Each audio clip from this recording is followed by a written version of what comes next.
Palavra de felicitação para os 4 partidos ng STMEP, AVP, Futuro e PPA, que alogra o assento e 30 Parlamento de Aruba. Para mim também nota baita outro. Como resultado, nós por mira como voorzitter do partido Rede Democrático, nós tem uma caída historicamente de voto. Exatamente de uma maneira ou outra, o mensagem que nós sabemos trazer de pilar econômico, etc, nós podemos número mais up, não chega pueblo aqui, lo que dá nossa esperança que nós por mira que de facto dois partidos grandes não abai atrás de foto, e shift tauta den partido não chiquito e bom não e tauta tem de vamos poner sla acai bom não. Pero vou reparar que mais que nunca, ora não chega com 1/3 dele, 1/3 parte de assento também door de restzetel.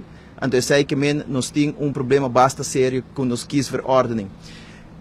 Não tem que dar nada outro, como voorzitter do partido, também responsável com resultado assim aqui, nós temos que assumir responsabilidade para o que está candidato de voto na nossa raia. Pensei, minha persona, René, junto de nome de full bestuur, de rede, entregar o partido back.